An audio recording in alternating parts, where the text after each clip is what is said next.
Praise the lord. ದೇವರ ಸ್ತೋತ್ರವಾಗಲಿ. ಬಿಡುಗಡೆಯ ಸಂದೇಶ ಎಂಬ ಕಾರ್ಯಕ್ರಮಕ್ಕೆ ನಾನು ನಿಮ್ಮೆಲ್ಲರನ್ನು ಯೇಸು ಕ್ರಿಸ್ತ ನಾಮದಲ್ಲಿ ಸ್ವಾಗತಿಸ್ತೇನೆ. ನಾವು ಪ್ರಾರ್ಥನೆ ಮಾಡೋಣ. ಪರಲೋಕದಲ್ಲಿರುವ ತಂದೆ ದೇವರೇ, ಯೇಸು ಕ್ರಿಸ್ತನ ಪರಿಶುದ್ಧ ನಾಮದಲ್ಲಿ ನಾವು ನಿನ್ನ ಸನ್ನಿಧಾನಕ್ಕೆ ನಾವು ಬಂದಿದ್ದೇವೆ. ನಾವು ಧ್ಯಾನ ಮಾಡುತ್ತ ಈ ಸಂದೇಶವನ್ನು ನಿನ್ನ ಪವಿತ್ರಾತ್ಮದಲ್ಲಿ ಅಭಿಷೇಕಿಸು. ಪವಿತ್ರಾತ್ಮ ನಾನು ನಿನ್ನನ್ನು ಸ್ವಾಗತಿಸ್ತೇನೆ. ನಿನ್ನ ಒಳ್ಳೆಯ ಬೋಧಕನಾಗಿದ್ಕೊಂಡು ಇವತ್ತಿನ ಸಂದೇಶದ ಮುಖಾಂತರ ನಿನ್ನ ಜನರ ಸಂಗಡ ಮಾತನಾಡುವ ಪವಿತ್ರಾತ್ಮನೇ, ಈವಾಗ ಕೇಳುವ ಪ್ರತಿಯೊಂದು ಆತ್ಮಗಳಿಗೆ ಪ್ರೋತ್ಸಾಹವನ್ನು, ಭಕ್ತಿ ಅಭಿವೃದ್ಧಿಯನ್ನು, ಬಿಡುಗಡೆಯನ್ನು ಉಂಟು ಮಾಡಬೇಕು ನಾನು ಬೇಡಿಕೊಳ್ಳುತ್ತೇನೆ ಯೇಸು ಕ್ರಿಸ್ತ ನಾಮದಲ್ಲಿ, ಆಮೇನ್. ಇವತ್ತು ನಾವು ಧ್ಯಾನ ಮಾಡ್ತೇವೆ ಯಾಕೋಬನ ಬರೆದ ಪತ್ರಿಕೆ 1ನೇ ಅಧ್ಯಾಯದಲ್ಲಿ 16 ಮತ್ತು 17ನೇ ವಾಕ್ಯ. James chapter 1 verse 16 and 17 verse. ನನ್ನ ಪ್ರಿಯ ಸಹೋದರರೇ, ಮೋಸ ಹೋಗಬೇಡಿರಿ. ಎಲ್ಲ ಒಳ್ಳೆಯ ದಾನಗಳು, ಕುಂದಿಲ್ಲದ ಎಲ್ಲ ವರಗಳು ಮೇಲಿನಿಂದ ಸಕಲ ವಿಧವಾದ ಬೆಳಕಿಗೂ ಮೂಲ ಕಾರಣನಾದವನಿಂದ ಇಳಿದು ಬರ್ತವೆ. ಆತನಲ್ಲಿ ಚಂಚಲತ್ವವೇನೂ ಇಲ್ಲ, ವ್ಯತ್ಯಾಸದ ಸೂಚನೆಯೂ ಇಲ್ಲ. ಇಲ್ಲಿ ಯಾಕೋಬ ಹೇಳ್ತಾನೆ, ನನ್ನ ಪ್ರಿಯ ಸಹೋದರರೇ, ಮೋಸ ಹೋಗಬೇಡ್ರಿ. ಎಲ್ಲ ಒಳ್ಳೆಯ ದಾನಗಳಂದರೆ ಪ್ರತಿಯೊಂದು ಒಳ್ಳೆಯ ಆಶೀರ್ವಾದಗಳು ದೇವರಿಂದಲೇ ಬರುತ್ತೇವೆಂದು ಇದರ್ಥವಾಗಿದೆ. ದೇವರೆಂದಿಗೂ ಕೆಟ್ಟದ್ದನ್ನು ಮಾಡುವುದಿಲ್ಲ. ಹಾಗಾದರೆ ಇವತ್ತು ಯಾಕೆ ದೇವರ ಮಕ್ಕಳಿಗೆ ಕೆಟ್ಟದ್ದು ಬರುತ್ತದೆ, ರೋಗಗಳು ಬರ್ತವೆ, ಕಷ್ಟಗಳು ಬರ್ತವೆ, ಸಮಯ ಯಾಕೆ ಅಂದರೆ ಇಲ್ಲಿ ಯಾಕೆ ಹೇಳ್ತಾನೆ, ನನ್ನ ಪ್ರಿಯ ಸಹೋದರರೇ, ಮೋಸ ಹೋಗಬೇಡ್ರಿ. ಎಲ್ಲ ಒಳ್ಳೆಯ ದಾನಗಳಂದರೆ ಎಲ್ಲ ಒಳ್ಳೆಯ ಆಶೀರ್ವಾದಗಳು, ಕುಂದಿಲ್ಲದ ಎಲ್ಲ ವರಗಳು ಮೇಲಿಂದ ದೇವರಿಂದ ಎಲ್ಲ ಒಳ್ಳೆಯದು ಬರ್ತದೀವಿನ ದೇವರಿಂದ ಅದು ಕೆಟ್ಟದ್ದು ಬರುವುದಿಲ್ಲ ಎಂಬುದಾಗಿ ಅಲ್ಲಿ ಯಾಕೋ ಹೇಳ್ತಾನೆ. ಅದಕ್ಕೋಸ್ಕರ ತಾನೆ ನನ್ನ ಪ್ರಿಯ ಸಹೋದರರೇ, ಮೋಸ ಹೋಗಿ. ಆದರೆ ಯಾಕೆ ಕೆಟ್ಟದ್ದು ಬರ್ತದೆ? ಹಾಗಾದರೆ ಯಾವ ರೀತಿಯಲ್ಲಿ ದೇವರ ಮಕ್ಕಳು ಮೋಸ ಹೋಗ್ತಾರೆ, ಏನೇನು ಕಾರಣಗಳಿಂದ ಕೆಲವೊಂದು ಸಂಗತಿ ನಾವು ನೋಡೋಕೆ ಮೊದಲನೇ ಸಂಗತಿ ನೋಡ್ತೇವೆ. ದಿನಾಲೂ ದೇವರ ವಾಕ್ಯದಿಂದ ನಮ್ಮ ಜೀವಿತವನ್ನು ಪರೀಕ್ಷಿಸುವವರು ಆಗಬೇಕು. ದೇವರ ಆಶೀರ್ವಾದವನ್ನು ಹೊಂದಿಕೊಳ್ಳಬೇಕಾದರೆ ನಾವು ನೋಡ್ತೇವೆ ಯೋಬನ ಪುಸ್ತಕ 32ನೇ ಅಧ್ಯಾಯದಲ್ಲಿ 1ನೇ ವಾಕ್ಯ. ಆಗ ಯೋಬನು ಸ್ವಂತ ಗಣನೆಯಲ್ಲಿ ನೀತಿವಂತನಾಗಿದ್ದರಿಂದ ಆ ಮೂವರು ಅವನಿಗೆ ಉತ್ತರ ಕೊಡುವುದನ್ನು ನಿಲ್ಲಿಸಿಬಿಟ್ಟರು. ನಾನು ನೋಡ್ತೇವೆ ಯೋಬನು ಬಗ್ಗೆ ನಾವು ನೋಡಿದರೆ, ದೇವರು ಯೋಬನ ಬಗ್ಗೆ ಹೇಳ್ತಾನೆ, ಯೋಬನು ನೀತಿವಂತನು, ಆತನು ದೇವರೇ ಭಯಪಡುವನು, ಅದೆಲ್ಲ ಪಾಪನ ಅಗೆ ಮಾಡುವನು ಎಂಬುದಾಗಿ ಯೋಬ 1:8ನೇ ವಾಕ್ಯದಲ್ಲಿ ದೇವರು ತಾನೇ ಯೋಬನ ಬಗ್ಗೆ ಸೈತನ ಹತ್ರ ಹೇಳುತ್ತಾನೆ. ಮತ್ತು ದೇವರು ತಾನೇ ಸೈತನ್ನೇ ಯೋಬನ ಹತ್ರ ಪರ್ಮಿಷನ್ ಕೆಲವು ದೇವರು ತಾನೇ ಅನುಮತಿಗಳು. ಯಾಕೆ ದೇವರು ಯೋಬನಿಷ್ಟು ನೀತಿವಂತನು, ಪಾಪನ ಹಾಗೆ ಮಾಡುವಂತ ಹೇಳಿದ ದೇವರು ಯಾಕೆ ಯೋಬನಿಗೆ ಕೆಟ್ಟದ್ದು ಬರ್ತವೆ? ಯಾಕೆ ಅವನ ಕಾರಣ ಇಷ್ಟೇ ಪ್ರಿಯರೇ, ಯೋಬನು ಈ ರೀತಿ ಮೋಸ ಅಂದರೆ ತಾನೇ ನೀತಿವಂತನು, ತನ್ನಲ್ಲಿ ಪಾಪವಿಲ್ಲ ಎಂಬುದ ಆತ್ಮಿಕ ಅಹಂಕಾರ ಅವನಲ್ಲಿ ಇದ್ದ ನಿಮಿತ್ತವಾಗಿ ಆ ಅಹಂಕಾರ ಮುರಿಯೋದಕ್ಕೋಸ್ಕರ ದೇವರು ಆ ಸೈತ ಅನುಮತಿ ಕೊಟ್ಟರು. ವಿನಃ ಯೋಬನ ಆ ಸ್ವನೀತಿಯ ಅಹಂಕಾರ ಇಲ್ಲದೇ ದೇವರು ಆ ರೀತಿ ಆ ಸೈತ ಅನುಮತಿ ಕೊಡುತ್ತಿರಲಿಲ್ಲ. ಅದಕ್ಕೆ ಇನ್ನೊಂದು ಎಕ್ಸಾಂಪಲ್ ನೋಡ್ತೇವೆ. ಯೋಬನ ಪುಸ್ತಕದಲ್ಲಿ 33ನೇ ಅಧ್ಯಾಯದಲ್ಲಿ 9ರಿಂದ 16ನೇ ವಾಕ್ಯ. ನಾನು ಪರಿಶುದ್ಧನು, ನನ್ನೊಳಗೆ ದೋಷವಿಲ್ಲ, ನಾನು ನಿರ್ಮಲನು, ನನ್ನಲ್ಲಿ ಏನೂ ಪಾಪವಿಲ್ಲ. ಆತನು ನನ್ನಲ್ಲಿ ವಿರೋಧಕ್ಕೆ ಕಾರಣವನ್ನು ಕಂಡುಹಿಡಿಯುತ್ತಾ ನನ್ನ ಶತ್ರುವೆಂದೆನಿಸಿದ್ದಾನೆ. ನನ್ನ ಕಾಲುಗಳನ್ನು ಕೊಳಗೆ ಹಾಕಿ ನನ್ನ ಮಾರ್ಗಗಳೆಲ್ಲ ಕಂಡುಕೊಂಡಿದ್ದಾನೆ ಎಂದು ಆಡಿದೆಯಲ್ಲ. ಈಗ ನೀನು ಹೀಗೆ ಆಡಿದ್ದು ನ್ಯಾಯವಿಲ್ಲೆಂಬುದೇ ನನ್ನ ಉತ್ತರ. ದೇವರ ಮನುಷ್ಯನಿಗಿಂತ ದೊಡ್ಡವನಾಗಿದ್ದನಷ್ಟೇ. ಆತ ನಿನ್ನ ಮಾತುಗಳಲ್ಲಿ ಒಂದಕ್ಕಾದರೂ ಉತ್ತರ ದಯಪಾಲಿಸುವೆಂಬುದಾಗಿ ನೀನು ಆತನೊಂದಿಗೆ ವ್ಯಾಜ್ಯವಾಡುವುದೇಕೆ? ದೇವರು ಮಾತನಾಡುವ ರೀತಿ ಒಂದುಂಟು, ಹೌದು ಎರಡು ಉಂಟು. ಮನುಷ್ಯನಾದನು ಲಕ್ಷಿಸುವುದಿಲ್ಲ. ಮನುಷ್ಯರಿಗೆ ಗಾಢನಿದ್ರೆ ಉಂಟಾದಾಗಲೂ, ಹಾಸಿಗೆ ಮೇಲೆ ಜಂಪು ಅಂತಿದ್ದಾಗಲೂ, ಆತನ ಸ್ವಪ್ನದಲ್ಲಿ ರಾತ್ರಿಯ ಕನಸಿನಲ್ಲಿ ಅವರ ಕಿವಿಗಳನ್ನು ತೆರೆದು ಅವರ ಶಿಕ್ಷಾವಚನವನ್ನು ಉಪದೇಶಿಸಿ ಅದೇ ಮುದ್ರೆ ಹಾಕುವನು. ಇಲ್ಲಿ ಯೋಬನು ನೋಡ್ತಾನೆ. ಇಲ್ಲಿ ಯೋಬನಿಗೆ 3 ಮಂದಿ ಸ್ನೇಹಿತರು ಬಂದು ಅವನ ದುಃಖ ಸಮಯದಲ್ಲಿ ಮಾತನಾಡುವಾಗ ಯೋಬನು ತಾನೇ ನೀತಿವಂತನು, ತಾನೇ ಪರಿಶುದ್ಧನು, ತನ್ನ ಪಾಪ ಇಲ್ಲ ದೇವರ ಥರ 74 ಬಾರಿ ದೇವರಿಗೆ ಅವನು ಕಂಪ್ಲೇಂಟ್ ಮಾಡುತ್ತಾನೆ. ದೇವರು ಯಾವ ಕಂಪ್ಲೇಂಟ್ ಅವನಿಗೆ ಉತ್ತರ ಕೊಡಲಿಲ್ಲ. ಈಗ ಎಲಿಯು ಪ್ರವಾದಿ ಬಂದು ಹೇಳ್ತಾನೆ, ದೇವರಲ್ಲಿ ಅನ್ಯಾಯ ಎಂದು ನಾನು ಅದೇ ರೀತಿ ಹಾಕಿ ಬರ್ತೇನೆ. ದೇವರಿಂದ ಎಲ್ಲ ಒಳ್ಳೆಯ ದಾನಗಳು ಆಶೀರ್ವಾದ ಬರ್ತದೆ, ದೇವರು ಎಂದಿಗೂ ಕೆಟ್ಟದನ್ನು ಮಾಡುವುದಿಲ್ಲ. ಅದು ಯಾಕೆ ಒಬ್ಬರು ಕೆಟ್ಟದ್ದು ಬಂದಂದರೆ ಅವನು ಎನಿಸಿಕೊಂಡನು ತನ್ನಲ್ಲಿ ಪಾಪವಿಲ್ಲ, ತಾನೇ ಪರಿಶುದ್ಧನು, ದೇವರನ್ನು ಸತ್ವ. ದೇವರು ಎಂದಿಗೂ ನಮ್ಮಲ್ಲಿ ಪಾಪವಿಲ್ಲದಿದ್ದರೆ ದೇವರು ಎಂದಿಗೂ ಸೈತನಿಗೆ ಅಪ್ಪನೆ ಕೊಡುವುದಿಲ್ಲ ಆ ಕಷ್ಟಗಳು ಬರಮಾಡುವುದಕ್ಕೆ. ಈಗ ಒಬ್ಬರಲ್ಲಿ ಯಾವ ಪಾಪ ಇತ್ತು? ಇಲ್ಲಿ ಎಲ್ಲಿಯೂ ಪ್ರವರ್ತನೆ ದೇವರು ಕಷ್ಟಗಳು ಬರೋ ಮೊದಲು, ಅವನ ಶಿಕ್ಷೆ ಬರೋ ಮೊದಲು, ಆಪತ್ತುಗಳ ಮೊದಲು ಮತ್ತು ಎರಡೂ ರೀತಿಯಲ್ಲಿ ಮಾತನಾಡಿದನು. ಅವನು ಲಕ್ಷ್ಯ ಕೊಡಲಿಲ್ಲ. ಮತ್ತು ಅವ್ರ ಕನಸಲ್ಲಿ ಮಾತನಾಡಿದ್ದನು. ಆ ಕನಸಲ್ಲಿ ಮಾತನಾಡೋದಕ್ಕೆ ಅವನು ಅಲಕ್ಷ್ಯ ಮಾಡೋದಕ್ಕೋಸ್ಕರವೇ ಶಿಕ್ಷೆ ಕೊಟ್ಟವನು ಎಂಬುದನ್ನು ನೋಡ್ತೇವೆ. ಹಾಗಾದರೆ ಪ್ರಿಯರೇ, ದೇವರು ಪ್ರೀತಿ ಸ್ವರೂಪನಾಗಿದ್ದಾನೆ, ದೇವರು ಕರುಣಾಮಯನಾಗಿದೆ, ದೇವರು ತನ್ನ ಮಕ್ಕಳನ್ನು ಪ್ರೀತಿಸ್ತಾನೆ. ಅದಕ್ಕೆ ದೇವರು ತನ್ನ ಒಬ್ಬನೇ ಮಗನಾದ ಯೇಸು ರಕ್ತದಲ್ಲಿ ನಿಮ್ಮನ್ನು ಕರೆಯಾಗಿ ತಗೊಂಡಿದ್ದಾನೆ. ಬರೇ ಅದಕ್ಕೆ ಯಾರ್ಯಾರು ಯೇಸು ಕ್ರಿಸ್ತನ ನಂಬಿಕೆ ಇಟ್ಟಿದ್ದಾರೋ, ಯಾರು ಯೇಸು ಕ್ರಿಸ್ತನ ನಂಬಿಕೆ ಇಟ್ಟು ನೀರು ಮುಳುಗಿ ದೀಕ್ಷೆಯನ್ನು ತೆಗೆದುಕೊಂಡಿದ್ದಾರೋ ಅವರೆಲ್ಲರಿಗೂ ದೇವರು ನಿತ್ಯ ಜೀವವನ್ನು ವಾಗ್ದಾನವಾಗಿ ಕೊಟ್ಟಿದ್ದಾನೆ. ಆ ನಿತ್ಯ ಜೀವಕ್ಕೆ ಪ್ರತಿಯೊಬ್ಬರು ಪಾಲ್ಗೊಳ್ಳಬೇಕು ದೇವರ ಚಿತ್ತವಾಗಿದೆ. ಅದಕ್ಕೋಸ್ಕರ ದೇವರ ಮಕ್ಕಳು ದೇವರ ವಾಕ್ಯ ತಿಳಿದುಕೊಂಡು, ದೇವರ ವಾಕ್ಯ ಕೇಳಿಕೊಂಡು, ಅದಕ್ಕೆ ಪಶ್ಚಾತ್ತಾಪ ಪಡದೆ ತನ್ನಲ್ಲೇ ಪಾಪವಿಲ್ಲ, ತಾನು ನೀತಿ ಎಂಬ ಅಹಂಕಾರ ಬರುವುದರೆ ಆ ಅಹಂಕಾರಕ್ಕೆ ಅವರು ತಮ್ಮ ನಿತ್ಯ ಜೀವನ ಕಳೆದುಕೊಳ್ಳುತ್ತಾರೆ. ಅದಕ್ಕೆ ದೇವರು ಈಗ ಯೋಬನಿಗೆ ಈ ರೀತಿಯ ಕಷ್ಟಗಳು ಬರೆದಿದ್ದಾರೆ, ಶಿಕ್ಷೆ ಬರೆದಿದ್ದಾರೆ. ಅವನು ತನ್ನ ಅಹಂಕಾರ ನಿಮಿತ್ತ ತಾನು ನರಕಕ್ಕೆ ಹೋಗಬೇಕು. ಅದೇ ದೇವರು ಅವನ ನರಕಕ್ಕೆ ಹೋಗಲಿಕ್ಕೆ ಬೀಳದಂತೆ ದೇವರು ಅವನಿಗೆ ಪಶ್ಚಾತ್ತಾಪ ಪಡೋದಕ್ಕೋಸ್ಕರವಾಗಿ ಸೈತನ ಅನುಮತಿ ಕೊಟ್ಟವನು ಎಂದು ನೋಡ್ತೇವೆ. ಮತ್ತು ಈ ಅನುಮತಿ ಕೊಡುವಾಗ ಅವನು ತನ್ನ ಪಾಪಕ್ಕೆ ಕಡೆಗೆ ಪಶ್ಚಾತ್ತಾಪ ಪಡುವಾಗ ದೇವರನ್ನು ಆಶೀರ್ವಾದ ಮಾಡಿದ. ಹಾಗೆ ಇವತ್ತು ನಿಮ್ಮ ಜೊತೆ ಏನಾದರೂ ಕಷ್ಟಗಳು ಬಂದಿರುವಾಗ, ಏನಾದರೂ ಸಮಸ್ಯೆ ಬಂದಿರೋ ಯೋಬನಾಗೆ ಇಂದಿಗೂ ದೇವರಿಗೆ ಗುಣಗಟ್ಟಬೇಡಿರಿ. ದೇವರು ಒಳ್ಳೆಯವನು, ಆತನ ಪರಿಶುದ್ಧನು, ಆತನ ಕೆಟ್ಟದ್ದು ಮಾಡುವುದೇ ಇಲ್ಲ, ಕೆಟ್ಟ ಮಾಡೋ ಯೋಚನೆ ಅವನಲ್ಲಿ ಇಲ್ಲ. ಅದೇ ಈ ಯೋಬನಾಗೆ ನನ್ನಲ್ಲಿ ಪಾಪ ಇಲ್ಲ, ನಾನೇ ಪರಿಶುದ್ಧನೆಂಬ ಅಹಂಕಾರ ನಿಮ್ಮಲ್ಲಿ ಬರುವುದಾದರೆ ಮತ್ತು ಎಲ್ಲಿಯ ದೇವರ ಮಾತು ಕೇಳಿ ಅದನ್ನು ಮರೆತು ಬಿಡುವುದರೆ ಆವಾಗ ದೇವರು ನಿಮ್ಮ ಆತ್ಮ ನರಕಕ್ಕೆ ಹೋಗಬಾರದು ಎಂಬ ಉದ್ದೇಶದಿಂದ ಆತನು ಸೈತನಿಗೆ ಅನುಮತಿ ಕೊಡ್ತಾನೆ. ಯಾಕಂದರೆ ನಿಮಗೆ ಪಾಪಕ್ಕೆ ಪಶ್ಚಾತ್ತಾಪ ಪಡೋದಕ್ಕೋಸ್ಕರ ವಿನಾ ಎಂದಿಗೂ ದೇವರ ಹಾಳು ಮಾಡಲಿಕ್ಕಲ್ಲ. ಹಾಗಾದರೆ ಈ ಒಂದು ಮೋಸದಲ್ಲಿ ನೀವು ಬೀಳಬಾರದು. ಅದಕ್ಕೆ ನಾವು ನೋಡ್ತೇವೆ ಹೊಸ ನಂಬಿಕೆಯಲ್ಲಿ 1ನೇ ಯೋಹನ ಬರೆದ ಪತ್ರಿಕೆ 1ನೇ ಆದ್ಯದಲ್ಲಿ 8 ಮತ್ತು 9ನೇ ವಾಕ್ಯ. ನಮ್ಮಲ್ಲಿ ಪಾಪವಿಲ್ಲವೆಂದು ನಾವು ಹೇಳಿದರೆ ನಮ್ಮನ್ನು ನಾವೇ ಮೋಸಪಡಿಸಿಕೊಳ್ಳುತ್ತೇವೆ ಮತ್ತು ಸತ್ಯ ಎಂಬುದು ನಮ್ಮಲ್ಲಿಲ್ಲ.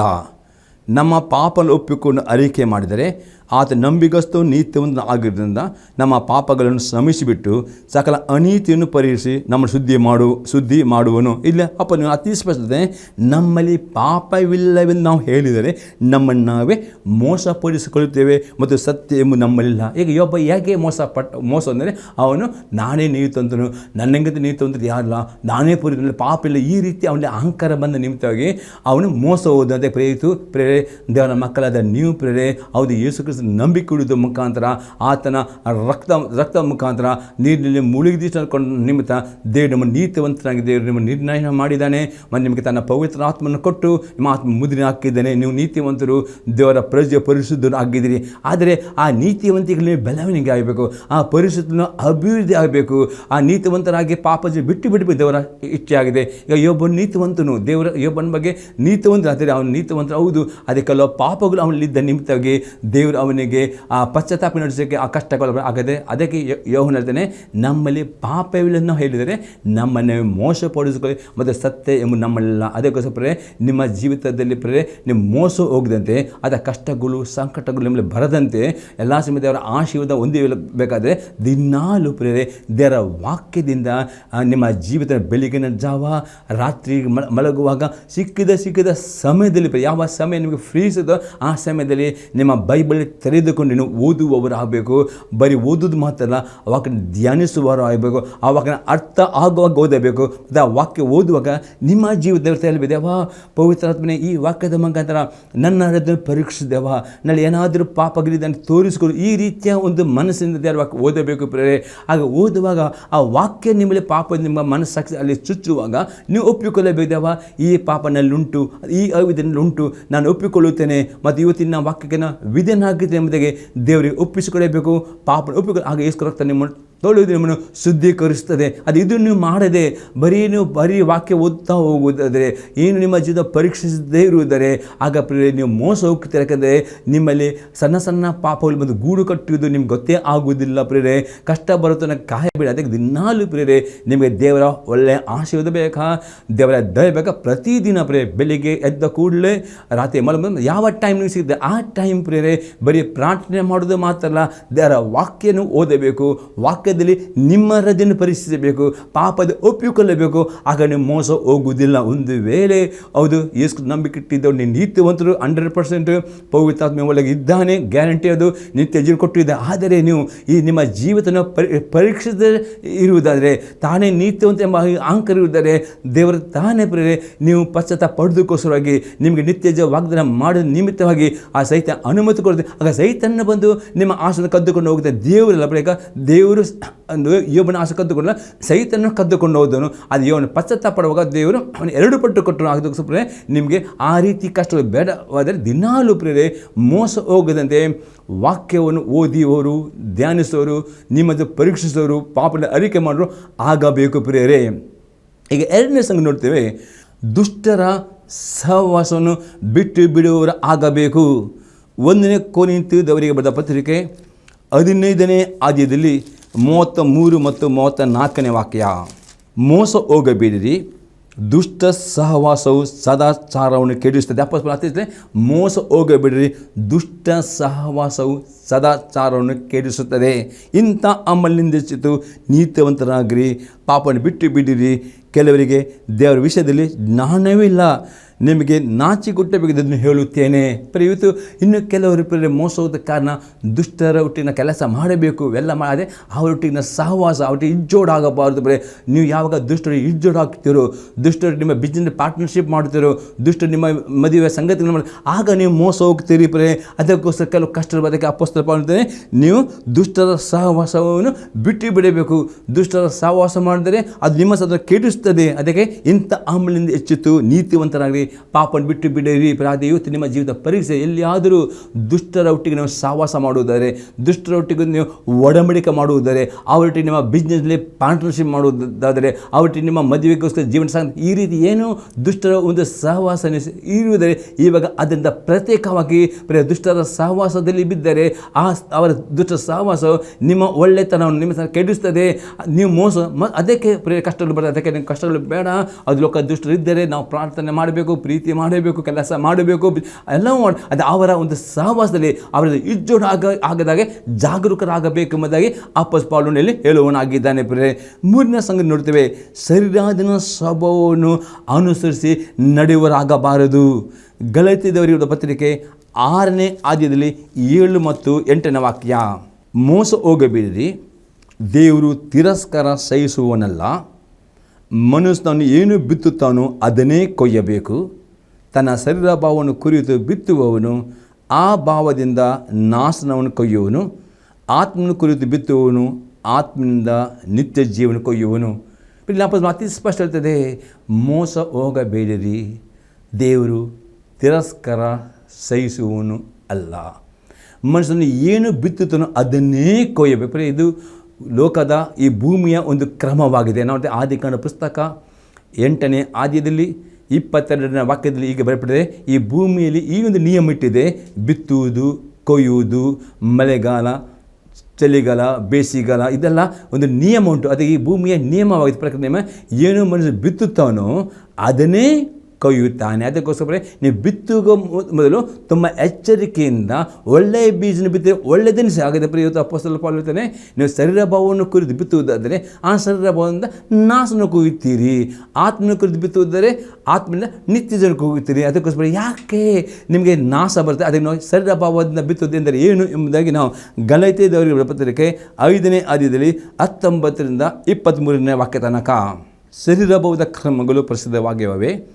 ಯಾವುದೆಂದರೆ ಜಾರತ್ವ, ಬಂಡುತನ, ನಾಚಿಕೆಗೇಡಿತನ, ವಿಗ್ರಹಾರಾಧನೆ, ಮಾಟ, ಅಗೆತನ, ಜಗಳ, ಹೊಟ್ಟೆಕಿಚ್ಚು, ಸಿಟ್ಟು, ಕಕ್ಷಭೇದ, ಭಿನ್ನಮತ, ಮತ್ಸರ, ಕುಡಿಕೆತನ, ದ್ವಂದ್ವತನ ಇಂಥವುಗಳೇ. ಇವುಗಳ ವಿಷಯದಲ್ಲಿ ಇಂಥ ಕಾರ್ಯಗಳನ್ನು ನಡೆಸುವರು ದೇವರ ರಾಜ್ಯಕ್ಕೆ ಬಾಧ್ಯರಾಗುವುದಿಲ್ಲವೆಂದು ನಾನು ಹಿಂದೆ ಹೇಳಿದಂತೆ ಈಗಲೂ ನಿಮ್ಮನ್ನು ಎಚ್ಚರಿಸ್ತೇನೆ. ಶರೀರ ಭಾವಕ್ಕೆ ಬಿತ್ತುವುದರಿಂದ ನೀವು ಯೇಸು ಕ್ರಿಸ್ತನನ್ನು ನಂಬಿಕೊಂಡು ನೀರಲ್ಲಿ ಮುಳುಗಿ ದೀಕ್ಷೆಯನ್ನು ತೆಗೆದುಕೊಂಡು ಪವಿತ್ರಾತ್ಮನ ಮುದ್ರೆಯನ್ನು ಹೊಂದಿಕೊಂಡು ನೀವು ಶರೀರ ಭಾವದ ಪ್ರಕಾರ ನಡೆಯುವುದಾದರೆ ಬರುತ್ತಾನೆ. ಈ ಶರೀರ ಪ್ರಕಾರ ನಡೀತಾರೋ ಅವರು ಶರೀರ ಪಡ್ಕೊಂಡು ಬಿತ್ತುತ್ತಾರೆ, ಈ ಭಾವದಿಂದ ನಾಶನವನ್ನು ಕೊಯ್ಯುತ್ತೆ. ಅಂದರೆ ಯಾರು ಶರೀರ ಭಾವದ ಪ್ರಕಾರ ನಡೆಯುತ್ತಾರೋ ಅವರಿಗೆ ನಾಶ ಬರ್ತದೆ, ಅವರಿಗೆ ಕಷ್ಟಗಳು ಬರ್ತವೆ, ಅವರ ಸಂಕಟಗಳು ಬರ್ತವೆ, ಅವ್ರ ವೇದನೆಗಳು ಬರ್ತವೆ, ಅವ್ರ ದುಃಖಗಳು ಬರ್ತವೆ. ಯಾಕೆ? ಅವರು ಪಶ್ಚಾತ್ತಾಪ ಪಡೆದಿದ್ದರೆ ಪರಲೋಕ ರಾಜ್ಯ ಹೋಗುವುದಿಲ್ಲ ಎಂಬುದು ಅಪೊಸ್ತಲ ಪೌಲನು ಖಂಡಿತ ಹೇಳ್ತಾನೆ. ಅದೇ ಆತ್ಮನ ಕುರಿತು ಬಿತ್ತುವುದು ಅರ್ಥವಾಗಿದೆ. 22 ಮತ್ತು 23 ವಾಕ್ಯ. ಆದರೆ ದೇವರ ಆತ್ಮನಿಂದ ಉಂಟಾಗುವ ಫಲವೆಂದರೆ ಪ್ರೀತಿ, ಸಂತೋಷ, ಸಮಾಧಾನ, ದೀರ್ಘಶಾಂತಿ, ದಯೆ, ಉಪಕಾರ, ನಂಬಿಕೆ, ಸಾಧುತ್ವ, ಸಂಯಮ ಇಂಥವುಗಳನ್ನು ಯಾವ ಧರ್ಮಶಾಸ್ತ್ರವು ಆಕ್ಷೇಪಿಸುವುದಿಲ್ಲ. ಬರೀ ಆತ್ಮಕೃತ ಬಿತ್ತುವುದು ಅರ್ಥ ಏನೆಂದರೆ ನೀವು ಯೇಸು ಕ್ರಿಸ್ತನನ್ನು ನಂಬಿದ್ದೀರಿ, ನೀರು ಮುಳುಗಿ ತೆಗೆದುಕೊಂಡಿದ್ದೀರಿ, ಪವಿತ್ರಾತ್ಮನ ಮುದ್ರೆಯನ್ನು ಹೊಂದಿಕೊಂಡಿದ್ದೀರಿ ಮತ್ತು ದಿನಾಲೂ ಪವಿತ್ರಾತ್ಮನ ಅನುಸರಿಸಿ ನಡೆಯುತ್ತೀರಿ. ಅಂದರೆ ದಿನಾಲೂ ಪ್ರಾರ್ಥನೆ ಮಾಡುತ್ತೀರಿ, ದೇವರ ವಾಕ್ಯ ಓದುತ್ತೀರಿ, ದೇವರ ವಾಕ್ಯ ವಿಧೇಯರಾಗಿ ನಡೆಯುತ್ತೀರಿ, ಪ್ರತಿ ಆದಿತ್ಯವಾರ ತಪ್ಪದೆ ನಿಮ್ಮ ಸಭೆಗೆ ಬಂದು ಬರುತ್ತೀರಿ ಮತ್ತು ದೇವರ ವಾಕ್ಯ ವಿಧೇಯರಾಗ್ತೀರಿ. ಅದು ನೀವು ಪವಿತ್ರಾತ್ಮನ ಅನುಸರಿಸಿ ಯಾವಾಗ ನೀವು ದೇವರ ವಾಕ್ಯ ವಿಧೇಯರಾಗಿ ನಡೆಯುತ್ತೀರೋ ಆಗ ಪವಿತ್ರಾತ್ಮ 9 ಫಲಗಳು ನಿಮ್ಮಲ್ಲಿ ತೋರಿ ಬರ್ತವೆ. ಯಾರಲ್ಲಿ 9 ಫಲಗಳುಂಟು ಅವರಿಗೆ ಯಾವ ಧರ್ಮಶಾಸ್ತ್ರವು ಯಾವ ಸಹಿತನೂ ಅವರಿಗೆ ಅಪರಾಧಿ ತೀರ್ಪು ಕೊಡುವುದೇ ಇಲ್ಲ. ಅದೇ ಅಪೊಸ್ತಲರ ರೋಮಾಪುರದ ಬರೆದ ಪತ್ರಿಕೆ 8ನೇ ಅಧ್ಯಾಯದಲ್ಲಿ 1ನೇ ವಾಕ್ಯ, ಕ್ರಿಸ್ತ ಯೇಸುವಿನಲ್ಲಿ ಇರುವವರಿಗೆ ಅಪರಾಧ ಈಗ ಇಲ್ಲವೇ ಇಲ್ಲ. ಯಾರಿಗೆ ಅಂದರೆ ಯಾರು ಯೇಸು ಕ್ರಿಸ್ತನ ನಂಬಿ ನೀಲಿ ಮುಳುಗಿ ದೀಕ್ಷೆಯನ್ನು ತೆಗೆದುಕೊಂಡು ಪವಿತ್ರಾತ್ಮನ ಸ್ವರಕ್ಕೆ ವಿಧರಾಗಿ ನಡೆಯುತ್ತಾರೋ, ದೇವರ ವಾಕ್ಯ ವಿಧರಾಗಿ ನಡೆಯುತ್ತಾರೋ ಅವರಲ್ಲಿ ಶರೀರ ಭಾವದ ಕರ್ಮಗಳು ಕಾಣಲ್ಪಡದೆ ಪವಿತ್ರ 9 ಫಲವು ಪ್ರೀತಿ, ಸಂತೋಷ, ಸಮಾಧಾನ, ದೀರ್ಘಶಾಂತಿ, ದಯೆ, ಉಪಕಾರ, ನಂಬಿಕೆ, ಸಾಧುತ್ವ, ಸಂಯಮ ಎಂಬ 9 ಫಲಗಳು ಅವರಿಗೆ ತೋರಿ ಬರ್ತವೆ. ಯಾರಲ್ಲಿ 9 ಫಲ ಉಂಟು ಅಲ್ಲಿ ಅಪೊಸ್ತಲರು ಇಂಥವುಗಳು ಯಾವ ಧರ್ಮಶಾಸ್ತ್ರವು ಅವರಿಗೆ ಅಪರಾಧಿ ಎಂದು ತೀರ್ಪು ಕೊಡುವುದಿಲ್ಲ. ಅದರಲ್ಲಿ ಯಾವ ಸೈತನವರ ಅಪರಾಧಿ ಎಂಬ ಅವರಿಗೆ ಅಪರಾಧ ಇಲ್ಲವಿಲ್ಲ, ಅವರು ನಿತ್ಯ ಜೀವನ ಕೊಯ್ಯುತ್ತಾರೆ. ಆದರೆ ಗಲಾತ್ಯ 5:19-20 ವಾಕ್ಯದ ಪ್ರಕಾರ ಶರೀರ ಭಾವದ ಪ್ರಕಾರ ನಡೆಯುವುದಾದರೆ ಅವರ ಮನಸ್ಸವರ ಅಪರಾಧಿ ಎಂದು ಧರ್ಮಶಾಸ್ತ್ರ ತೀರ್ಪು ಕೊಡುತ್ತೆ. ಸೈತನವರ ಅಪರಾಧಿ ಇರುತ್ತೆ ಮತ್ತು ಅಪರಾಧಿ ಪಶ್ಚಾತ್ತಾಪ ಪಡೆದರೆ ಅವರ ಜೀವಿತದಲ್ಲಿ ನಾಶನಗಳು, ಕಷ್ಟಗಳು, ಸಮಸ್ಯೆಗಳು ತಪ್ಪದೇ ಬರುತ್ತವೆ. ಪಶ್ಚಾತ್ತಾಪ ಪಡೆದಿದ್ದರೆ ಅವರು ಪರಲೋಕಕ್ಕೆ ಹೋಗುವುದಿಲ್ಲ, ಪಶ್ಚಾತ್ತಾಪ ಪಡುವುದರೆ ಅವರು ಪರಲೋಕ ಆಗದೆ. ಪ್ರಿಯರೇ, ಅದಕ್ಕೋಸ್ಕರ ಪ್ರಿಯರೇ ಮೋಸ ಹೋಗಬೇಡಿರಿ. ದೇವರು ಎಂದು ತಿರಸ್ಕಾರ ಸಹಿಸುವುದಿಲ್ಲ.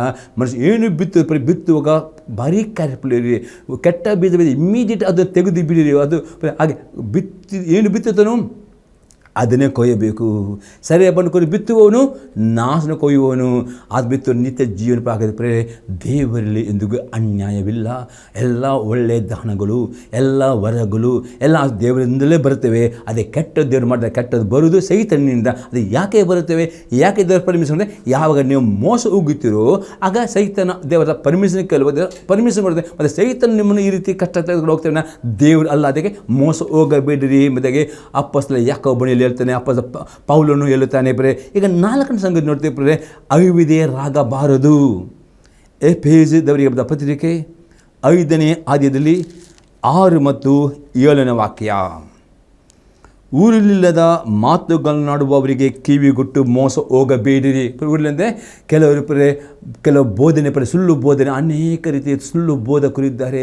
ಸುಳ್ಳು ಪರ್ವದ ಯಾರು ದೇವರ ವಾಕ್ಯವನ್ನು ಸರಿಯಾಗಿ ಸ್ಟಡಿ ಮಾಡುವುದಿಲ್ಲ, ಸರಿ ಅರ್ಥ ಮಾಡಿ ಅವರು ಊರಿಲ್ಲಂದರೆ ಅವರು ಬರೀ ನಂಬಿಕೆ ಸಾಕು, ವಿಧೇಯತೆ ಬಗ್ಗೆ ಯಾರು ಮಾತನಾಡೋದಿಲ್ಲ. ಅದು ಸುಳ್ಳು ಬೋಧನೆಗೆ ಕಿವಿಗೊಟ್ಟು ಮೋಸ ಹೋಗಬೇಡಿರಿ.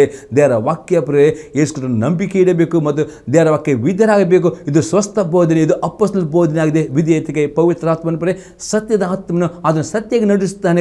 ಅದಕ್ಕೆ ಇವುಗಳಿಲ್ಲದ ಮಾತುಗಳನ್ನ ಕಿವಿಟ್ಟು ಮೋಸ ಹೋಗಬೇಡಿರಿ. ಅಂಥ ಕೃತ್ಯಗಳ ನಿಮಿತ್ತ ದೇವರ ಕೋಪವು ಆತನ ಅವಿಧೇಯರ ಮೇಲೆ ಬರುತ್ತದೆ. ಮತ್ತೆ ಯಾರ ಮೇಲೆ ಕೋಪ ಬರ್ತದೆ? ಯಾರು ಊರಿಲ್ಲದ ಮಾತನ್ನು ಕೇಳಿ ಮೋಸ ಹೋಗಿ ಅವರು ಅವಿಧೇಯರಾಗ್ತಾರೋ ಅವಿಧೇಯರಾದ ಮೇಲೆ ಮಾತ್ರ ದೇವರ ಕೋಪ ಬರುತ್ತದೆ. ದೇವರ ವಾಕ್ಯ ವಿಧೇಯರಾಗ್ತಾರೋ 100% ದೇವರ ಕೋಪದ ಮೇಲೆ ಇರುವುದೇ ಇಲ್ಲ. ಯಾವ ದೇವರ ದಯೆ, ಆತನ ಶುಭವು, ಕೃಪೆಯು ಆಶ್ರಯ ಮೇಲೆ ಇರುತ್ತದೆ. ಅದೇ ಅವಿಧೇಯರಾದ ಮೇಲೆ ದೇವರ ಕೋಪ ಆತನಿಗೆ ಆಯುಧಾಗುವ ಮೇಲೆ ಬರ್ತದೆ, ನೀವು ಅವರೊಂದಿಗೆ ಪಾಲುಗಾರರಾಗಬೇಡಿ. ಪ್ರತಿ ಸ್ಪಷ್ಟ ಹೇಳ್ತಾರೆ ಪ್ರಿಯರೇ, ಇವತ್ತು ಅನೇಕ ಸುಳ್ಳು ಬೋಧಕರು ಎದ್ದಿದ್ದಾರೆ, ಸುಳ್ಳು ಪ್ರವಾದಿ ಎದ್ದಿದ್ದಾರೆ. ಅವರ ಬೋಧನೆ ಕೆಲವು ಖುಷಿಯಾಗಬಹುದು, ಆದರೆ ಪ್ರತಿ ಬೋಧನೆ ಪರೀಕ್ಷಿಸಿರಿ, ಪ್ರತಿ ಪ್ರವಾದನೆ ಪರೀಕ್ಷಿಸಿ, ಪ್ರತಿಯೊಂದು ಬೋಧನೆ ವಿಧೇಯತೆಗೆ ನಡೆಸಿದರೆ ಅದು ಸತ್ಯ ಬೋಧನೆ, ಅದು ಸ್ವೀಕಾರ ಮಾಡಿ. ಯಾವ ಬೋಧನೆ ನಿಮಗೆ ವಿಧೇಯತೆಗೆ ನಡೆಸಿದಿಲ್ಲವೋ ಪ್ರಿಯರೇ, ಅದು ಅಂಥ ಬೋಧನೆ ಕಿವಿಗಳಿಗೆ ಅವಿಧೇಯತೆ. ನೀವು ಅವಿಧೇಯರಾದರೆ ಮಾತ್ರವೇ ದೇವರ ಕೋಪ ಬರ್ತದೆ ಪರೇ ಎಂದು ದೇವರು ಮೋಸ ಪರಿ ನೆನಪಿಟ್ಟುಕೊಳ್ಳಿ. ದೇವರು ಒಳ್ಳೆಯವನಾಗಿದ್ದಾನೆ. ಅದಕ್ಕೆ ಯಾಕೋಬ ಹೇಳ್ತಾನೆ, ಮೋಸ ಹೋಗಬೇಡಿರಿ. ಅದೇ ಅವತ್ತು ಎಲ್ಲ ಒಳ್ಳೆಯದು ದೇವರಿಂದ ಕೆಟ್ಟದ್ದು ತನ್ನ ಮಕ್ಕಳೇ ಮಾಡುವುದಿಲ್ಲ. ಅದೇ ಯಾರು ಮೋಸ ಹೋಗ್ತಾರೆ, ಇಲ್ಲಿ ಅನೇಕರು ಪರೇ ಸುಲಭ ಬೋಧನೆ ಕೇಳಿಕೊಂಡು ದೇವರ ಅವಿಧೇಯರಾಗ್ತಾರೆ. ಅವಿಧೇಯರಾಗ ಮೇಲೆ ಮಾತ್ರ ದೇವರ ಕೋಪ ಬರುತ್ತದೆ. ವಿಧೇಯರಾಗ ಮೇಲೆ ದೇವರ ಆಶೀರ್ವಾದ ಬರ್ತಾರೆ. ಆಶೀರ್ವಾದ ಬರಬೇಕಾ, ವಿಧೇಯರಾಗಬೇಕು. ಅದಕ್ಕೆ ಅವರೊಂದಿಗೆ ಯಾರು ನಿಮಗೆ ಅವಿಧೇಯತೆಗೆ ಪ್ರೇರಣೆ ಮಾಡ್ತಾರೋ, ಅವಿಧೇಯತೆಯ ಬೋಧನೆ ಅವರಿಂದಲೇ ಪ್ರತ್ಯೇಕವಾಗಿರಿ, ಅವರಿಗೆ ಪಾಲುಗಾರಾಗಬೇಡಿ. ಮತ್ತು ದೇವರ ವಾಕ್ಯ ವಿಧೇಯರಾಗಿರಿ. ವಿಧೇಯರಾದರೆ ಮಾತ್ರ ನಿಮಗೆ ಆಶೀರ್ವಾದ ಬರ್ತದೆ ಎಂದು ಅಪೊಸ್ತಲನಲ್ಲಿ ಹೇಳ್ತಾನೆ. ಇನ್ನಿದು 5ನೇ ಸಂಗತಿ ನೋಡ್ತೇವೆ, ದೇವರ ಉಪದೇಶವನ್ನೆಂದಿಗೂ ಮರೆತು ಬಿಡಬಾರದು. ಯಾಕೋಬನ ಪತ್ರಿಕೆ 1ನೇ ಅಧ್ಯಾಯದಲ್ಲಿ 22ನೇ ವಾಕ್ಯದ ಪ್ರಕಾರ ನಡೆಯುವರಾಗಿರಿ, ಅದನ್ನು ಕೇಳುವವರು ಮಾತ್ರವೇ ಆಗಿದ್ದು ನಿಮ್ಮನ್ನು ನೀವೇ ಮೋಸಗೊಳಿಸಬೇಡಿರಿ. ಇನ್ನೂ ಕೆಲವರು ಮೋಸ ಹೋಗ್ತಾರೆ. ಇವತ್ತು ನೀವು ಈ ಟಿ ವಿ ಮಾಧ್ಯಮದಲ್ಲಿ ಏನು ವಾಕ್ಯ ಕೇಳುತ್ತೀರಿ, ಬರೀ ಕೇಳುವುದು ಮಾತ್ರ ಅಲ್ಲ, ಕೇಳಿ ಮರೆತು ಬಿಡದೆ ಅದು ಕೈಕೊಂಡು ನಡೆಯುವುದರೆ ಈ ಸಂದೇಶವು ನಿಮಗೆ ಪರಿಪೂರ್ಣ ಬಿಡುಗಡೆ ಕೊಡುತ್ತದೆ. ಆದರೆ ಇಲ್ಲಿ ಅಪೊಸ್ತಲರು ಯಾಕೆ ಬರ್ತಾರೆ, ವಾಕ್ಯದ ಪ್ರಕಾರ ನಡೆಯುವವರಾಗಬೇಕು, ಬರೀ ಕೇಳುವವರೇ ಮಾತ್ರ ಆಗಿದ್ದು ನಿಮ್ಮನ್ನು ನೀವು ಮೋಸಗೊಳಿಸಬೇಡಿ. ಇವತ್ತು ಅನೇಕರು ಬರೀ ಪ್ರತಿ ಆದಿತ್ಯರ ಸಭೆಗೆ ಬರುತ್ತಾರೆ, ನಂಬಿಗಸ್ತರು ಬರುತ್ತಾರೆ, ಒಳ್ಳೆಯ ಸಂದೇಶಗಳು, ಒಳ್ಳೆಯ ಸಂದೇಶ ಕೊಟ್ಟಿದ್ದ ಪಾಸ್ಟರ್ನ ಹೊಗಳುತ್ತಾರೆ, ಎಲ್ಲದೂ ಹೊಗಳ್ತಾರೆ. ಆದರೆ ಮನೆಗೆ ಹೋದಂಥ ಆ ಒಂದು ಅವರಿಗೆ ನೆನಪಿಲ್ಲ ಮಾಡ್ತಾರೆ, ಅದಕ್ಕೋಸ್ಕರ ಅವರು ಮೋಸ ಹೋಗ್ತಾರೆ. ಇವತ್ತಿನ ಟಿ ವಿ ಮಾಧ್ಯಮ ಕೇಳ್ಬೋದು, ಇವತ್ತು ಒಳ್ಳೆಯ ಸಂದೇಶಗಳು ನೀವು ಎಷ್ಟೋ ಕೇಳಬೇಕು, ಕೇಳಿ ಅದನ್ನು ಮರೆತು ಬಿಡದೆ ಅದಕ್ಕೆ ಗಮನ ಕೊಟ್ಟು ಅದನ್ನು ಕೈಕೊಂಡು ನಡೆಯುವುದಾದರೆ ಈ ಸಂದೇಶವು ನಿಮಗೆ ಪರಿಪೂರ್ಣ ಎಲ್ಲ ಕಷ್ಟದಿಂದ ಬಿಡುಗಡೆ ಮಾಡುತ್ತದೆ. ಅದೇ ನೀವು ಬರೀ ಕೇಳಿ ಅದನ್ನು ಮರೆತು ಬಿಡಿದ್ರೆ ಮೋಸ ಹೋಗ್ತೀರಿ. ಅದಕ್ಕೆ ಮೋಸ ಹೋಗದೆ ಎಚ್ಚರ ಇರಬೇಕು. ಪ್ರೇರೆ 6ನೇ ಸಂಗತಿ ನೋಡ್ತೇವೆ, ನಾಲಿಗೆಗೆ ಕಡಿವಾಣವನ್ನು ಹಾಕುವವರು ಆಗಬೇಕು. ಯಾಕೋಬನ ಬರೆದ ಪತ್ರಿಕೆ 1ನೇ ಅಧ್ಯಾಯದಲ್ಲಿ 26ನೇ ವಾಕ್ಯ, ಸದ್ಭಕ್ತನೆಂದೆನಿಸಿಕೊಳ್ಳುವ ಯಾವನಾದರೂ ತನ್ನ ನಾಲಿಗೆಗೆ ಕಡಿವಾಣ ಹಾಕದೆ ತನ್ನ ಹೃದಯವನ್ನು ಮೋಸಗೊಳಿಸಿದರೆ ಅವನ ಭಕ್ತಿ ನಿಷ್ಪ್ರಯೋಜನವಾಗಿದೆ. ಅಪೊಸ್ತಲರ 6ನೇ ಸಂಗತಿ, ನೀವು ಇವತ್ತು ಎಲ್ಲ ವಾಕ್ಯಕ್ಕೆ ವಿಧೇಯರಾಗ್ಬೋದು, ತುಂಬ ಪ್ರಾರ್ಥನೆ ಮಾಡೋದು, ಉಪವಾಸ ಮಾಡಬಹುದು, ದಾನ ಧರ್ಮಗಳು ಮಾಡಬಹುದು, ದೇವರ ಸೇವೆ ಮಾಡುವುದು. ಆದರೆ ನಿಮ್ಮ ನಾಲಿಗೆಯಿಂದ ಬೆಳಗ್ಗೆ ಸಾಯಂಕಾಲ ಶಾಪದ ಮಾತು, ಅಪನಂಬಿಕೆ ಮಾತು, ಗುಣಗುಟ್ಟುವೆ ಮಾತು, ನಕಾರಾತ್ಮಕ ಮಾತು, ಎಲ್ಲ ಥರದ ನಿರಾಶೆ, ಇದನ್ನು ಪದೇ ಪದೇ ಮಾತನಾಡುವುದಾದರೆ ನೀವು ಮೋಸ ಹೋಗುತ್ತೀರಿ. ಯಾಕಂದರೆ ಜ್ಞಾನೋಕ್ತಿ ಪುಸ್ತಕ 18ನೇ ಅಧ್ಯಾಯದಲ್ಲಿ 21ನೇ ವಾಕ್ಯದಲ್ಲಿ ಬರೆಯಲ್ಪಟ್ಟಿದೆ, ಜೀವನ ಮರಣಗಳು ನಾಲಿಗೆ ವಶವಾಗಿವೆ, ವಚನಪೂರ್ವದ ಫಲವನ್ನು ಅನುಭವಿಸಿದ. ಹಾಗೆ ನಿಮಗೆ ಜೀವ ಬೇಕಾ, ಆಶೀರ್ವಾದ ಬೇಕಾ, ಮರಣ ಬೇಸ ನಿಮ್ಮ ಆರಿಸಿ ನೀವು ಎಷ್ಟು ಪ್ರೇರಣೆ ಮಾಡುವುದು ಎಲ್ಲವನ್ನು ಮಾಡಿ ನಿಮ್ಮ ನಾಲಿಗೆಗೆ ನೀವು ಕಡಿಮೆ ಹಾಕದಿದ್ದರೆ ನೀವು ಮೋಸ ಹೋಗ್ತೀವಿ. ಅದಕ್ಕೋಸ್ಕರ ದಿನಾಲು ನಿಮ್ಮ ನಾಲಿಗೆಗೆ ದೇವರ ಹಸ್ತಕ್ಕೆ ಒಪ್ಪಿಸ್ಕೊಡ್ರಿ, ಪವಿತ್ರಾತ್ಮನ ಅಧೀನಕ್ಕೆ ಒಪ್ಪಿಸ್ಕೊಡ್ರಿ. ಆ ನಾಲಿಗೆ ಕಡಿಮೆ ಹಾಕಿಕೊಳ್ಳಿರ್ಬೇಕು. ಎಂದು ನಾಳೆ ಕೆಟ್ಟ ಮಾತನಾಡಬೇಡಿ, ಡಾಕ್ಟರ್ ರಿಪೋರ್ಟ್ ಮಾತನಾಡಬೇಡಿ, ಕಷ್ಟ ಮಾತನಾಡಬೇಡಿ. ಪ್ರತಿ ಸಲ ನಾಲಿಗೆಯಲ್ಲಿ ಮಾತನಾಡುವಾಗ ದೇವರಿಗೆ ಸ್ತೋತ್ರ ಮಾಡಿರಿ, ದೇವರ ಆರಾಧನೆ ಮಾಡಿರಿ, ದೇವರ ವಾಗ್ದಾನವನ್ನು ಮಾತನಾಡಿ, ಪ್ರಾರ್ಥನೆ ಉತ್ತರವನ್ನು ಮಾತನಾಡಿ, ನಂಬಿಕೆಯನ್ನು ಮಾತನಾಡಿ. ಆಗ ಏನು ನೀವು ಮಾತನಾಡುತ್ತೀರೋ ಅದೇ ಮಾತೆಂಬ ಬೀಜ, ವಾಕ್ಯ ಬೀಜ ಅದು ಮೊಳಕೆ ಬಂದು ನೀವು ಮಾತನಾಡಿದ ಹಾಗೆ, ಪ್ರಾರ್ಥನೆ ಅರಿಕೆ ಮಾಡಿದ ಹಾಗೆಯೇ ನಿಮಗೆ ಆಶೀರ್ವಾದ ಬರ್ತದೆ. ಅದಕ್ಕೆ ನಾಲಿಗೆ ಕಡಿಮೆ ಹಾಕದಿದ್ದರೆ ಮೋಸ ಹೋಗುತ್ತೀರಿ. ಅದಕ್ಕೆ ನಾಲಿಗೆ ಕಡಿಮೆ ಹಾಕಿರಿ, ನೋಡಿದ್ದೆ ನಿಮಗೆ ಆಶೀರ್ವಾದ ಬಿಡುಗಡೆ ಬರ್ತದೆ. ಪ್ರೇರೆ 7ನೇ ಸಂಗತಿ ನಾವು ನೋಡ್ತೇವೆ, ಸನ್ಮಾರ್ಗದಿಂದ ತಪ್ಪಿಸೋದಕ್ಕೆ ಅವಕಾಶವನ್ನು ಕೊಡಬಾರದು. 1ನೇ ಯೋಹನ ಪತ್ರಿಕೆ 3ನೇ ಅಧ್ಯಾಯದಲ್ಲಿ 7ನೇ ವಾಕ್ಯ, ಪ್ರಿಯರಾದ ಮಕ್ಕಳೇ, ನಿಮ್ಮನ್ನು ಸನ್ಮಾರ್ಗದಿಂದ ತಪ್ಪಿಸೋದಕ್ಕೆ ಯಾರಿಗೂ ಅವಕಾಶ ಕೊಡಬೇಡಿರಿ. ಕ್ರಿಸ್ತನು ಹೇಗೆ ನೀತಿವಂತನಾಗಿದ್ದನು ಹಾಗೆಯೇ ನೀತಿಯನ್ನು ಅನುಸರಿಸುವನು ನೀತಿವಂತನಾಗಿದ್ದಾನೆ. ಇಲ್ಲಿ ಯೋನ ಹೇಳ್ತಾನೆ, ಪ್ರಿಯರಾದ ಮಕ್ಕಳೇ, ನಿಮ್ಮ ಸನ್ಮಾರ್ಗ ತಪ್ಪಿಸಿದಾಗ ಯಾರಿಗೂ ಅವಕಾಶ ಕೊಡಬೇಡಿರಿ. ಸನ್ಮಾರ್ಗ ಅಂದರೆ ಬರೀ ವಿಧೇಯತೆ ಮಾರ್ಗ. ಅನೇಕರು ಅಷ್ಟು ಅಂದರೆ ಅನೇಕರು ಹೇಳ್ತಾರೆ ವಿಧೇಯರಾಗಬೇಕಿಲ್ಲ, ಬರೀ ನಂಬಿಕೆ ಇಟ್ಟರೆ ಸಾಕು. ದೇವರ ವಾಕ್ಯ ಹಾಗೆ ಹೇಳುವುದಿಲ್ಲ. ನಂಬಿಕೆ ಬೇಕು, ವಿಧೇಯತೆ ಬೇಕು. ಇವತ್ತು ಆ ಸನ್ಮಾರ್ಗ ತಪ್ಪಿಸಿದ ಅವಕಾಶ ಕೊಡಬೇಡ್ರಿ. ಯೇಸು ಹೇಗೆ ನೀತಿವಂತ ಹಾಗೆ ನೀತಿನ ಅನುಸರಿಸುವ ನೀತಿವಂತ ಆಗಿದ್ದಾನೆ. ಹಾಗೆ ನಿಮಗೆ ಆಶೀರ್ವಾದ ಬೇಕಾ? ನೀವು ನೀತಿಯನ್ನು ಅನುಸರಿಸಬೇಕು, ನೀತಿಗೆ ತವಕ ಪಡುವವರಾಗಬೇಕು. ಎಷ್ಟು ನೀತಿವಂತರ ತವಕ ಪಡೆಯುತ್ತಾರೋ, ಎಷ್ಟು ನೀತಿವಂತ ಅಭಿವೃದ್ಧಿ, ಅಷ್ಟು ನಿಮಗೆ ಆಶೀರ್ವಾದ ಶುಭ ಬರ್ತದೆ. ಆದರೆ ನೀವು ಸನ್ಮಾರ್ಗದಿಂದ ತಪ್ಪಿಕೊಂಡು ಹೋದರೆ, ನೀವು ನೀತಿಯ ಮಾರ್ಗ ನಡೆದಿದ್ದರೆ ನೀವು ಮೋಸ ಹೋಗುತ್ತೀರಿ. ಅದಕ್ಕೆ ಎಚ್ಚರಿಕೆ ಆಗಬೇಕಂದ್ರೆ ಯೋಹನನು ಹೇಳ್ತಾನೆ. 8ನೇ ಸಂಘ ನೋಡ್ತೇವೆ, ಐಶ್ವರ್ಯದಲ್ಲಿ ಮೋಸ ಹೋಗಬಾರದು. ಪ್ರಕಟಣೆ ಗ್ರಂಥ 3ನೇ ಅಧ್ಯಾಯದಲ್ಲಿ 17 ಮತ್ತು 17, 18, 19ನೇ ವಾಕ್ಯ. ಪ್ರಕಟಣೆ 3ನೇ ಅಧ್ಯಾಯದಲ್ಲಿ 17ರಿಂದ 19ನೇ ವಾಕ್ಯ. ನೀನು ನಿನ್ನ ವಿಷಯದಲ್ಲಿ ನಾನು ಐಶ್ವರ್ಯವಂತನು, ಸಂಪನ್ನನು, ಒಂದರಲ್ಲಿಯೂ ಕೊರತೆ ಇಲ್ಲದವನು ಎಂದು ಹೇಳಿಕೊಳ್ಳಿತಿ. ಆದರೆ ನೀನು ಕೇವಲ ದುರವಸ್ಥೆಯಲ್ಲಿ ಬಿದ್ದಿರುವಂಥವನು, ದೌರ್ಭಾಗ್ಯನು, ದರಿದ್ರನು, ಕುರುಡನು, ಬಟ್ಟಿಲ್ಲದವನು ಆಗಿರುವುದನ್ನು ತಿಳಿದಿದ್ದಿ.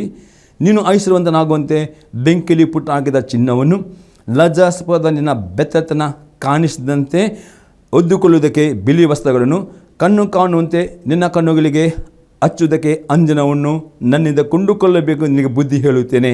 ನಾನು ಯಾರನ್ನು ಪ್ರೀತಿಸ್ತೇನೋ ಅವ್ರನ್ನ ಗದರಿಸ್ತೇನೆ ಮತ್ತು ಶಿಕ್ಷಿಸ್ತೇನೆ.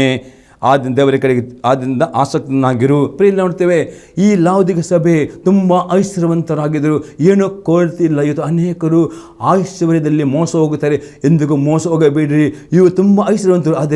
ಆದರೆ ಯೇಸು ಕ್ರಿಸ್ತನು ಹೇಳ್ತಾನೆ ದೇವರ ಆತ್ಮಸಭೆಯಲ್ಲಿ, ನೀನು ದೌರ್ಭಾಗ್ಯನು, ದರಿದ್ರನು, ಕುರುಡನು. ಅಂದರೆ ಆತ್ಮಿಕ ರೀತಿಯಲ್ಲಿ ಯೇಸು ಕ್ರಿಸ್ತನು ಹೇಳ್ತಾನೆ, ಆ ಸಭೆಯು ಆತ್ಮಿಕವಾಗಿ ಬಡತನದಲ್ಲಿದ್ದರು, ದೌರ್ಭಾಗ್ಯರು, ಅವರು ವಸ್ತ್ರ ಇಲ್ಲದವರು. ಅದರ್ಥ ಪ್ರೇರೆ, ನೀವು ಆತ್ಮಿಕವಾಗಿ ಐಶ್ವರ್ಯವಾಗುವಂತೆ ನೀವು ಪುಟ್ಟಾಗಿ ಚಿನ್ನ, ದೇವರ ವಾಕ್ಯ ಪ್ರೇರೆ. ಇವತ್ತು ಶಾರೀರಿಕವಾಗಿ, ಆರ್ಥಿಕವಾಗಿ ಅನೇಕ ಆಸ್ತಿ ಪಾಸ್ತಿಗಳಿರ್ಬೋದು, ತುಂಬ ಹಣ ನಿಮಗಿರ್ಬೋದು. ಅದರಲ್ಲಿ ಮೋಸ ಹೋಗಬೇಡಿ. ಅದೇ ರೀತಿ ಆತ್ಮಿಕವಾಗಿ ಐಶ್ವರ್ಯ ಆಗಬೇಕಾದ್ರೆ ಇಲ್ಲಿ ಪ್ರಕಟಣೆ ಗ್ರಂಥದಲ್ಲಿ ಯೋಹನ ಹೇಳ್ತಾನೆ, ನೀವು ಪುಟ್ಟ ಹಾಕಿದ ಚಿನ್ನ ದೇವರ ವಾಕ್ಯವಾಗಿದೆ. ನಿಮ್ಮ ಲಜ್ಜೆ ಅಥವಾ ಒದ್ದುಕೊಳ್ಳಿ ಬಿಳಿ ವಸ್ತ್ರ ನಿಮ್ಮ ಪಾಪಗಳನ್ನು ಅರಿಕೆ ಮಾಡುವಾಗ ಯೇಸು ಕ್ರಿಸ್ತ ರಕ್ತ ನಿಮ್ಮ ತೊಳೆದು ನಿಮ್ಮ ಶುದ್ಧೀಕರಿಸುತ್ತದೆ. ಕಣ್ಣುಗೆ ಬೇಕಾದ ಅಂಜನ ಪ್ರತಿದಿನ ಪ್ರಾರ್ಥನೆ ಮಾಡುವಾಗ ದೇವನನ್ನು ಆತ್ಮಿಕ ಕಣ್ಣು ತೆರೆಯ ಮಾಡು ಎಂದು ಪ್ರಾರ್ಥನೆ ಮಾಡಿ. ಈ ರೀತಿ ನೀವು ಆತ್ಮಿಕವಾಗಿ ಐಶ್ವರ್ಯರಾಗಬೇಕು. ಆಗ ನೀವು ಮೋಸ ಹೋಗುವುದಿಲ್ಲ ಪ್ರಿಯ. ಹಾಗಾದರೆ ಈ 8 ಸಂಗತಿಗಳು ಎಚ್ಚರಿಕೆಯಿಂದ ಕಾಪಾಡಿದರೆ ಎಂದಿಗೂ ನೀವು ದೇವರ ಆಶೀರ್ವಾದ ಹೊಂದಿಕೊಳ್ಳುತ್ತೀರಿ. ದೇವರು ನಿಮ್ಮ ಒಳ್ಳೆಯದನ್ನು ಮಾಡ್ತಾನೆ. ಅದು ಈ 8 ವಿಷಯದಲ್ಲಿ ಮೋಸ ಹೋಗುವುದರಲ್ಲಿ ಮಾತ್ರವೇ ಸೈತಾನ ನಿಮ್ಮ ಆಶೆ ಕದ್ದುಕೊಂಡು ಹೋಗ್ತಾನೆ. ಅದಕ್ಕೆ ಎಚ್ಚರಿಕೆ ಬೇಕೆಂಬುದಾಗಲಿ ಅಲ್ಲಿ ಯಾಕೋಬನು ಹೇಳ್ತಾನೆ. ದೇವರ ನಮ್ಮ ಸ್ತೋತ್ರವಾಗಲಿ. ಈ ಸಂದೇಶ ನಿಮ್ಮದೇ ಕಾರ್ಯವಾಗಿ ನೀವು ಉತ್ತೀರ್ಣ ಆಗುವುದರೆ ನಿಮ್ಮ ತಿಳಿಸಿರಿ. ನಾವು ಪ್ರಾರ್ಥನೆ ಮಾಡುವ ಪ್ರೇರೆ. ತಂದೆ ದೇವರೇ, ಯೇಸು ಕ್ರಿಸ್ತನ ನಾಮದಲ್ಲಿ ಸ್ತೋತ್ರವನ್ನು ಕೊಂಡಾಡ್ತಾನೆ.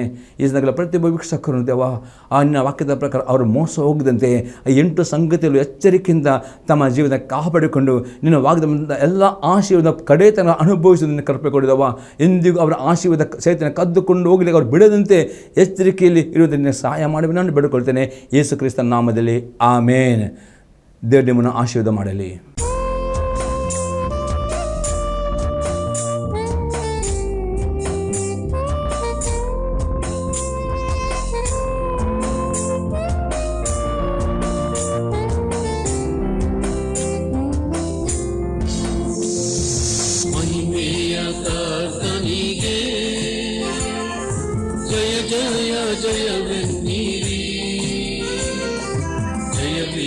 ದೇವನಿಗೆ